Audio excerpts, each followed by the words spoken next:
मित्रों नमस्कार। एक तो मित्रों कहा जाता है हुई वही जो राम रचि राखा, अर्थात जो राम ने लिखा हुआ है, जो आपको भविष्य में लिखा है होगा वही। और दूसरा कर्म से भाग्य बनता है। और तीसरा आज का कर्म कल का भाग्य बनता है। इन सब पहेलियों को कह सकते हैं, इन सब सूक्तियों को कह सकते हैं।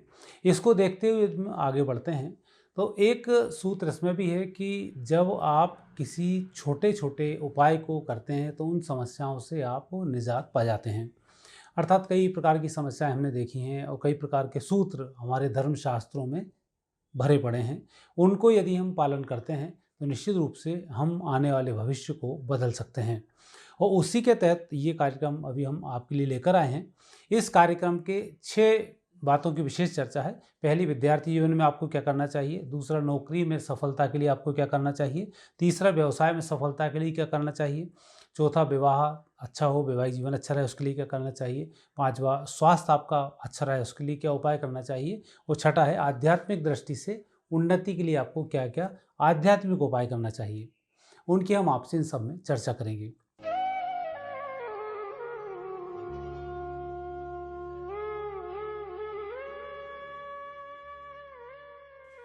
हालांकि मैं इंट्रोडक्शन में और आपका समय व्यतीत नहीं करूंगा। सबसे पहले बात करता हूं विद्यार्थियों के जीवन की, क्योंकि विद्यार्थियों का जो जीवन है वही उनका भविष्य बनता है और उसी के बेस पर उसकी लाइफ स्टाइल कहें, उसके सुख उपभोग भोग की बात करें, वह सब उसी के ऊपर डिपेंड करता है। यदि विद्यार्थी जीवन आपका बेकार है तो आने वाला समय भी आपका बेकार होता है। आप पढ़े लिखे नहीं हैं तो आपका भविष्य भी बहुत अच्छा नहीं कहा जा सकता। कुछ केस हो सकते हैं जो बिना पढ़े लिखे हैं बहुत अच्छे पहुंच गए हैं। जैसे गांधी परिवार को ही ले लें, ज़्यादा पढ़े लिखे नहीं लेकिन प्रधानमंत्री बन गए। वो एक अलग मैटर है, उसको अपन नहीं छेड़ेंगे। हम बात करेंगे कि आप कैसे काबिल बने और आपको कैसे दुनिया में तरक्की करनी होगी। तो सबसे पहले विद्यार्थियों के लिए जो हमारे धर्मशास्त्र में सूत्र बताए हैं, जो हमारे वास्तु में सूत्र बताए हैं, वह सूत्र है उत्तर दिशा की तरफ मुंह करके पढ़ाई उन लोगों को करनी चाहिए जो कॉमर्स से संबंधित हैं और जिनको इतिहास से संबंधित, आर्ट्स से संबंधित, कलाओं से संबंधित कोई कार्य करना है वह इस क्षेत्र में मुंह करके पढ़ाई करें। और विशेषकर संगीत के क्षेत्र वाले, नृत्य कला वाले और पेंटिंग वाले, ऐसे लोगों को तो उत्तर दिशा सर्वोत्तम फलदायी होती है। दूसरा, यदि हम बात करें साइंस के स्टूडेंट्स हैं तो साइंस के स्टूडेंट्स के लिए यदि मैथ्स और केमिस्ट्री पढ़नी है तो आपको दक्षिण और दक्षिण पूर्व दिशा में मुंह करके आप पढ़ाई करेंगे, आपको लाभ मिलेगा। तीसरा, सामान्य रूप से रिवीजन करना है, आपको पूर्व दिशा की तरफ मुंह करके रिवीजन करना चाहिए। और आजकल तो आसानी से सब चीज़ सुलभ है। घूमने वाली चेयर पर आप बैठ सकते हैं और अपने मुंह को वहीं बैठे बैठे आप टर्न भी कर सकते हैं, इसमें आपको लाभ मिलेगा।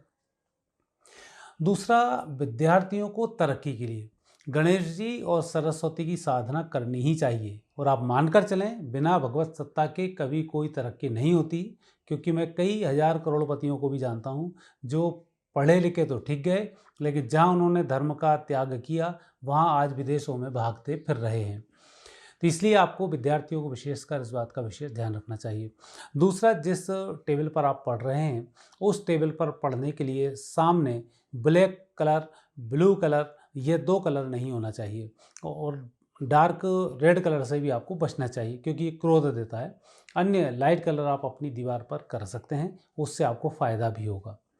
तीसरा, विद्यार्थियों के लिए एक महत्वपूर्ण बात यही है कि आपको सोने में समय पूरा लेना चाहिए। कम सोने से भी कई बीमारियां आती हैं, कई बार डिप्रेशन आता है। तो 6 घंटे की नींद आप मिनिमम लें ताकि आपकी याददाश्त मजबूत बनी रहे और जो हमने आज पाठ पढ़ा है ये लंबे समय तक हमारे लिए याद बना रहे। इसके बाद भगवान श्री गणेश जी की आप आराधना करते रहें, उनके माध्यम से आपकी बुद्धि का विकास होगा और आप निश्चित रूप से सफल होंगे। ये मत कहना कि बिल गेट्स और ये लोग हैं गणेश जी की पूजन नहीं करते हैं, कहाँ से इतने बड़े बन गए हैं। कहीं ना कहीं किसी न किसी धर्म में ऐसे व्यक्ति की आस्था होती है और वे अपने धर्म के अनुसार उपाय करते हैं। हम सांस्कृतिक जो उपाय बता रहे हैं ये आपके हिंदू धर्म के उपाय हैं, इनसे आपको सुनिश्चित रूप से लाभ होगा।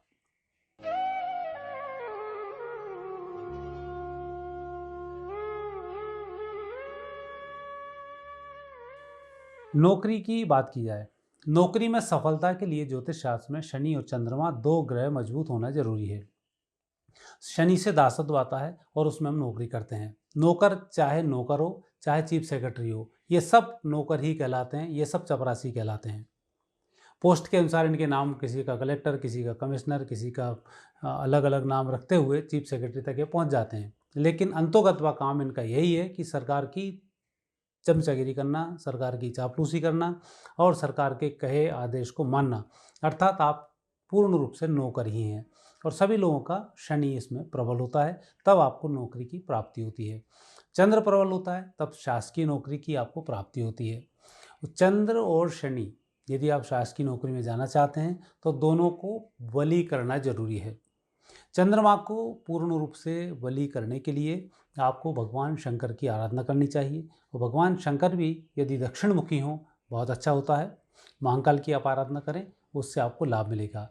और दक्षिण दिशा में एक दीपक आप अवश्य लगाएं आपकी उन्नति के लिए। दूसरा, शनि के प्रभाव को बढ़ाने के लिए आपको सदैव गरीबों की सेवा करनी चाहिए। चाहे एक का सिक्का ही दें, चाहे थोड़ा सा खाने को दें, उनको खाने को शनिवार को आप अवश्य दें। ऐसा करने से आपकी नौकरी में बाधाएं नहीं आएंगी और आपकी इसमें तरक्की अवश्य होगी। तो ये 2-3 उपाय जो हैं, इनको करने से नौकरी में पूर्ण रूप से सफलता की प्राप्ति होती है। और नौकरी में कहीं कोई व्यवधान आता है, और व्यवधान भी आएगा किसी अधिकारी के कारण या अधीनस्थ कर्मचारी के कारण, या आपको आपके जो साथी हैं उनकी तरक्की को देखते हुए, उनके लोभ को देखते हुए उससे समस्या आएंगी। इन समस्याओं के निराकरण के लिए मंगलवार को आप मिठाई अवश्य बांटें, चाहे 5 बच्चों को ही बांटें। ऐसा करने से आपसी वैमनस्य खत्म होता है, हमारे शत्रुओं का नाश होता है और हमारी तरक्की बनी रहती है।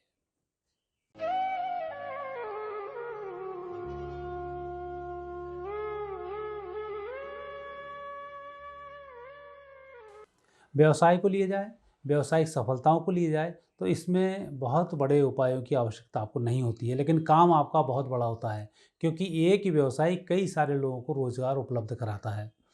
तो यह उन वर्णों में आता है जो पूरे देश और दुनिया को चलाता है, क्योंकि व्यापारी सब तरफ से पीड़ित होता है। शासन के नुमाइंदे जितने इंस्पेक्टर हैं सब उससे उम्मीद रखना शुरू कर देते हैं, सारे अधिकारी उससे उम्मीद रखना शुरू कर देते हैं। भ्रष्टाचार के थ्रू पूर्ण रूप से उनकी मदद करनी होती है, अन्यथा वह एक दिन भी अपने काम को नहीं चला सकता है। यह कटु सत्य है। इनके साथ साथ उसको अपने व्यवसाय को बढ़ाने के लिए लोगों को समझाना होता है। व्यवसाय को बढ़ाने के लिए देश विदेश की यात्रा करनी होती है, खुद को अपडेट रखना होता है, तब वह सफल हो पाता है, क्योंकि व्यवसाय की सब विशेषताएं बहुत महत्वपूर्ण हैं। इसलिए व्यवसाय करने वाले व्यक्ति को झूठी माफ़ होती है, इसलिए वो व्यवसाय करने वाला व्यक्ति टैक्स ले सकता है, ब्याज का धंधा वो कर सकता है।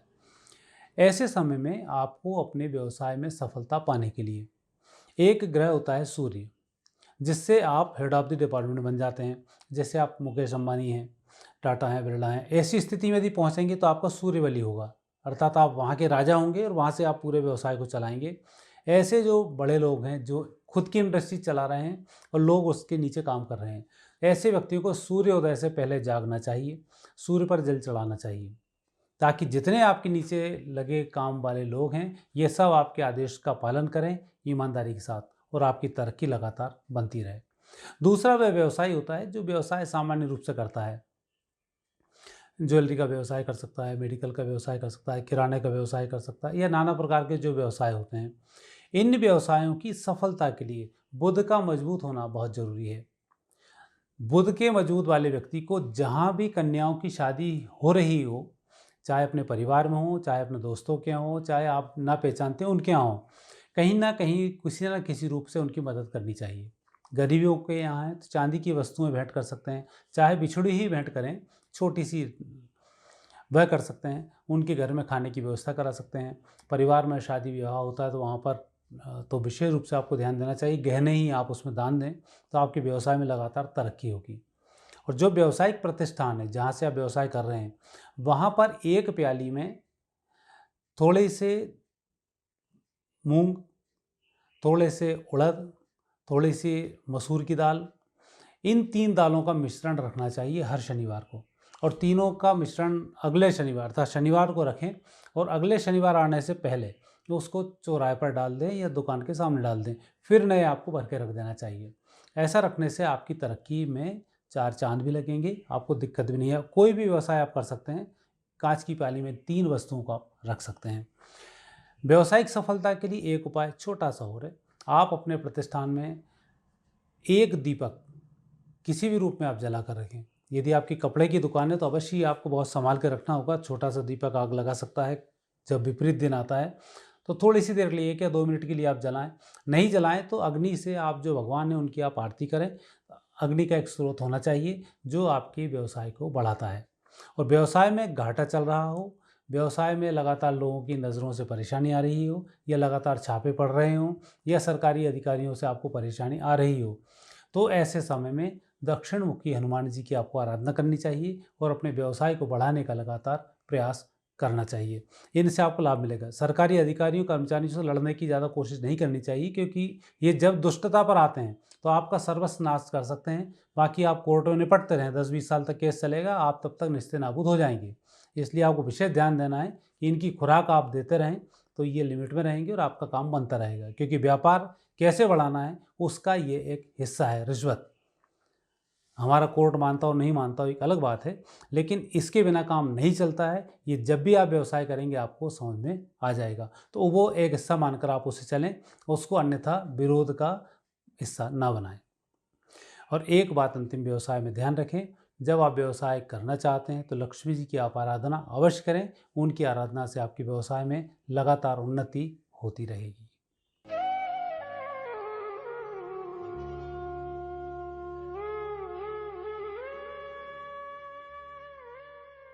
विद्यार्थी, नौकरी, व्यवसाय के बाद आता है विवाह का प्रश्न, क्योंकि पारिवारिक जीवन अब आपका शुरू होता है। इस प्रश्न पर भी आपको चुप नहीं रहना चाहिए, क्योंकि एक दिन आता है जिस दिन हमें इस प्रथा से गुजरना होता है, जिस दिन इस प्रकार के सामाजिक दायित्वों का निर्वहन करने के लिए आगे बढ़ना होता है। तो कई लोग बोलते हैं माता पिता कर देंगे, कई कुछ बोलते हैं, ऐसा नहीं होना चाहिए। हमें एक टारगेट रखना चाहिए, हमारा जीवन साथी कैसा हो, क्या हो, और उसके अनुरूप हमें तरक्की करनी चाहिए। यदि हम जीवन साथी को नौकरी में चाहते हैं तो हमें भी नौकरी बहुत अच्छी होना चाहिए। यदि आप पुरुष हैं तो आपको तो निश्चित रूप से और तरक्की करनी चाहिए। जितना अच्छा जीवन साथी आप चाहते हैं उतनी अच्छी आपकी तरक्की होना चाहिए। अन्यथा यदि आप बेरोजगार हैं तो आप स्वयं सोच सकते हैं आपको कैसी लड़की मिलेगी या आपको कैसा लड़का मिलेगा। आज के समय में जो परिपाटी गलत चल चुकी है, उस गलत परिपाटी का अभी हम विरोध इसलिए नहीं करेंगे कि वो आज के परिवेश में सही दिख रही है और विरोध करने में मेरा ही विरोध शुरू हो जाएगा। लेकिन यदि आप लड़के लड़की दोनों सर्विस में हैं, दोनों आगे बढ़ना चाहते हैं, तो अपनी तरक्की पर लगातार आप प्रयास करें। उसके लिए गुरुवार को व्रत आप अवश्य करें। गुरुवार का व्रत करने से योग्य जीवन साथी मिल जाता है। और पूर्व जन्मगत दोष के कारण यदि विवाह में बाधाएं आ रही हों, तब ऐसे समय में मंगलवार को तालाब किनारे जाकर थोड़ा सा गुड़ या रेवड़ियाँ तालाब में डालना चाहिए, जिससे आपका वैवाहिक जीवन सुखी होता है और अच्छा जीवन साथी मिलता है। कन्याओं को अच्छे वर के लिए गुरुवार का व्रत भी करना चाहिए और गुरुवार को सिले हुए वस्त्र ही पहनना चाहिए, उससे योग्य जीवन साथी मिलता है। साथ ही जब विवाह का समय आए तब व्यक्ति को विष्णु लक्ष्मी की आराधना करनी चाहिए, राम सीता की आराधना करनी चाहिए, राधा कृष्ण की आराधना करना चाहिए। उससे हमें उत्तम जीवन साथी मिलता है, वैवाहिक जीवन उनका सुखी रहता है। इसके बाद अवश्य विवाह के बाद आप इन भगवानों को बदल सकते हैं, लेकिन विवाह में ये भगवान आपके लिए पूर्ण रूप से सहायक सिद्ध होते हैं।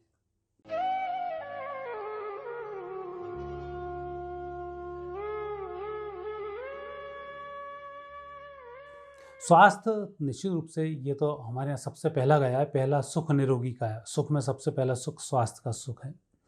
स्वास्थ्य के सुख के लिए व्यक्ति को हमेशा तत्पर रहना चाहिए, क्योंकि आप कितना भी पैसा कमा लें, उसका उपभोग करने के लिए, उसका उपयोग करने के लिए आपका स्वस्थ रहना जरूरी है। अन्यथा पैसा किसी काम नहीं आता है यदि आप अस्वस्थ हैं तो आप स्वास्थ्य के लिए योग प्राणायाम का पहला सहारा लें।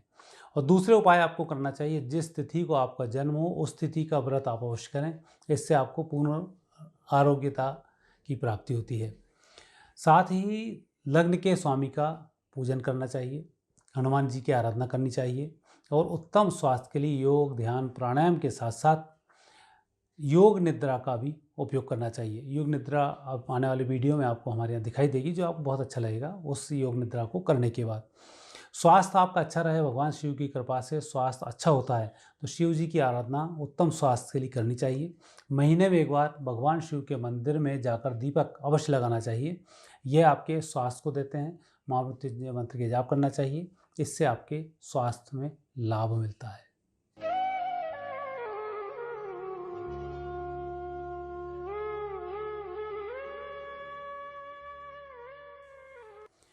आध्यात्म, ये एक ऐसा प्रश्न है जिसकी खोज हर व्यक्ति जन्म से लेकर मरण तक करता रहता है। भगवान क्या होते हैं, भगवान सत्ता क्या होती है, हम पूजन कैसे करें और क्या पाठ करें, क्या लाभ करें ताकि हमें मोक्ष की प्राप्ति हो, क्योंकि मोक्ष के लिए हर व्यक्ति लगातार लालायित ही रहता है। आध्यात्मिक उन्नति के लिए आपको विशेष रूप से अपने भगवान को चुनना होगा, या आप विष्णु संस्कृति में जाएं, इसमें आप राम सीता को चुन सकते हैं, विष्णु लक्ष्मी को चुन सकते हैं, कृष्ण राधा को आप चुन सकते हैं। इनको चुनने में आपको वैष्णव संप्रदाय का पालन करना होता है, उन नियमों से आप रहेंगे, आप उसमें लाभ मिलेगा। दूसरा होता है शैव संस्कृति, जिसमें भगवान शिव जी की लोग आराधना करते हैं और उसके माध्यम से आध्यात्म को प्राप्त करते हैं। और तीसरा होता है शाक्त संप्रदाय, जो देवियों की आराधना करते हैं। अब इसमें महत्वपूर्ण बात यह है कि जो व्यक्ति आध्यात्मिक उन्नति करना चाहता है, भगवान राम की आराधना करता है, उन्हें पूर्व दिशा की तरफ मुँह करके भगवान राम की आराधना करनी चाहिए। आपको उसमें पूर्ण सफलता मिलेगी, पूर्ण आशीर्वाद की प्राप्ति होगी। भगवान कृष्ण की आराधना में आपको पश्चिम दिशा में मुँह करके उनकी आराधना करनी चाहिए, आपको उसमें लाभ मिलेगा, कृष्ण की कृपा प्राप्त होगी। यदि आप लक्ष्मी जी की आराधना करना चाहते हैं, सरस्वती की आराधना करना चाहते हैं, तब आपको उत्तर दिशा में मुँह करना चाहिए। भगवान श्री गणेश, लक्ष्मी जी, सरस्वती, इनकी आराधना उत्तर दिशा में होती है, जो पूर्ण फलकारी होती है। और हनुमान जी की आराधना करना है, देवी आराधना करना है, आपको दक्षिण दिशा में मुँह करके आराधना करनी चाहिए। ये आपके लिए सफलता देती है। और इन्हीं के ग्रंथों का पाठ करना है तो आपको पूर्व दिशा को चयन करना चाहिए, अर्थात रामायण का पाठ करें, भागवत का पाठ करें, दुर्गा सप्तशती का पाठ करें, गणेश स्तोत्र का पाठ करें, तब सब में आपको पूर्व दिशा की तरफ मुँह करके पाठ करना चाहिए। ये आपके लिए पूर्ण फल प्रदान करता है। आध्यात्मिक उन्नति के लिए वैसे तो धर्मशास्त्रों में बहुत सारी विधाएं दी हुई हैं, बहुत सारे उपाय भी दिए हुए हैं, लेकिन महत्वपूर्ण यही है कि आप किस क्षेत्र से आध्यात्म की सीढ़ी पर जा रहे हैं। क्योंकि भगवान कृष्ण ने तो कहा है, आप किसी भी रूप से मुझे भजना शुरू करो, मेरे तक आप पहुंच जाओगे। चाहे निराकार में करो, चाहे साकार में करो, चाहे गरीबों की सेवा में करो, चाहे इंसान को भगवान देखो, चाहे कीड़े मकोड़े में भगवान देखो, कहीं भी देखोगे मेरे स्वरूप को आप प्राप्त हो जाओगे। तो जो भी लाइन आपने चुनी है, आप उसी लाइन को एक रूप से मार्गदर्शक अपना बनाएं और आगे बढ़ जाएं, आपको सफलता मिलेगी। बहुत से लोग मैंने देखे हैं, नहीं हम सोमवार को हनुमान जी की पूजन कर लेते हैं, शिव जी की पूजन करते हैं, मंगलवार को हनुमान जी करते हैं, बुधवार को गणेश जी करते हैं। ऐसे काम नहीं चलेगा। आपको एक कैरेक्टर फिक्स करना होगा, उसके अनुरूप आपको सफलताओं की प्राप्ति होगी। तो आध्यात्मिक उन्नति के लिए आप इन उपायों को करेंगे, निश्चित रूप से आपको लाभ मिलेगा। और आध्यात्मिक उन्नति के लिए दान अवश्य करते रहें, क्योंकि बिना दान के आध्यात्मिक उन्नति नहीं होती है। मित्रों, ये छोटे छोटे जो मैंने उपाय और जो छोटे तरीके बताएं, इससे आपको निश्चित रूप से दैनिक जीवन में आपको सफलताओं की प्राप्ति होगी। और इसलिए मैंने दैनिक जीवन के सफलता के ये सूत्र आपसे शेयर किए हैं। इनसे आप लाभान्वित जरूर होंगे। और इसके गुण रहस्य की चर्चा आने वाले समय में अन्य वीडियो में मैं आपसे अब करता रहूँगा। आप मेरे चैनल को सब्सक्राइब करें, बेल आइकॉन भी दबाएं, ताकि तत्काल सूचनाएं आप तक प्राप्त हो सकें। और आप क्या जानना चाहते हैं, इसके लिए भी आप मुझे फेसबुक पर कमेंट करते रहें। धन्यवाद।